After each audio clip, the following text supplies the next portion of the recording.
Start. महोदय, मैं कोई अर्थशास्त्री तो नहीं हूँ, परंतु मैं भारत के लोगों के बारे में थोड़ा बहुत जानने का दावा अवश्य करती हूँ। मैं उनकी कठिनाइयों और आकांक्षाओं से परिचित हूँ। पिछले 6 महीनों में कोई भी दिन ऐसा नहीं गया जब मैं देश के हर भाग के कम से कम 200 लोगों से न मिली हूँ। किसी किसी दिन तो मैंने 500 व्यक्तियों से भी भेंट की है। मैं यह स्वीकार करती हूँ कि जब मैं उनसे मिलती हूँ तो अपनी सफलताओं को मैं गर्व की दृष्टि से देखती हूँ। योजनाओं के आकार का प्रश्न तब भी उठाया गया था जबकि मैं सूचना और प्रसारण मंत्री थी। तब भी मैं छोटे आकार की योजना के विरुद्ध थी। हमें इसके मनोवैज्ञानिक और राजनीतिक पहलुओं पर विचार करना चाहिए। छोटी योजनाएं जनता की आवश्यकताएं पूरा नहीं कर पाएंगी। अभी उस दिन आंध्र में थी, वहाँ मुझसे गरीब से गरीब आदमी मिलने आया और कहने लगा कि हमें इस्पात का कारखाना ज़रूर चाहिए। मैंने उन्हें बताया कि मैं आपकी बात योजना आयोग तक पहुंचा दूंगी और वही अंतिम निर्णय लेगा।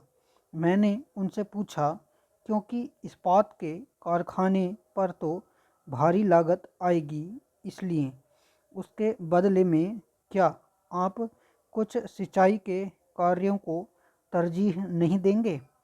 उन्होंने जवाब दिया कि सिंचाई का इंतज़ाम तो हम स्वयं कर लेंगे। उन्होंने मुझसे यह भी पूछा, यदि हम इस्पात के कारखाने के लिए धन एकत्र करें तो इसमें क्या आपको कोई आपत्ति होगी? बहुत से लोग इस्पात के कारखाने को प्रतिष्ठा की बात मानते हैं। जिन दिनों मॉस्को में भूखमरी फैली हुई थी और लोगों को राशन में प्रतिदिन केवल एक ही आलू मिलता था, तब भी रूसी यह कहते थे कि मॉस्को की भूमिगत रेल दुनिया में सर्वोत्तम होनी चाहिए। यह तो मनुष्य का सहज स्वभाव है और इस बात को हमें भुलाना नहीं चाहिए। हमारे यहाँ कुछ ऐसी चीज़ें अवश्य होनी चाहिए जो जनमानस को उत्साहित कर सकें।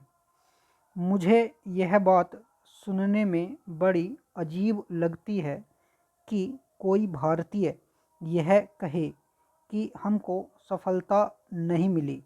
इतिहास के किसी भी काल से तुलना करें, आर्थिक विकास के क्षेत्र में हम पीछे नहीं हैं।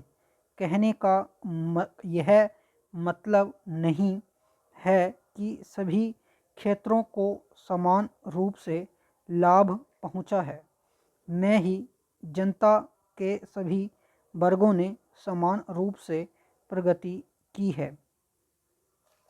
महोदय, विदेशी सहायता के बारे में मेरा विचार यह है कि जब हम आर्थिक दृष्टि से अपने पैरों पर खड़े न हो जाएं, हमें और अधिक विदेशी सहायता लेनी चाहिए।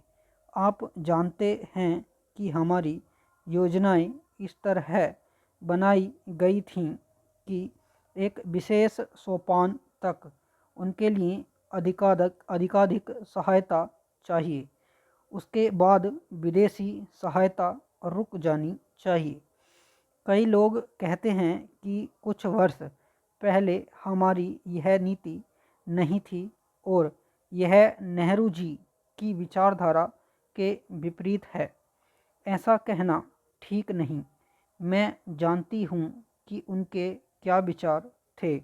जब तक हम अपने पैरों पर खड़े न हों, मुझे अधिक विदेशी सहायता मांगने में कोई मानहानि नहीं लगती।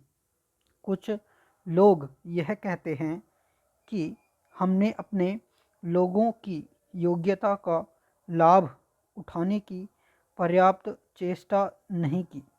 मेरा विचार है कि नई क्षमता का उपयोग करने में हमने जो कुछ दिया है, कई बार तो करिश्मे या चमत्कार जैसा है।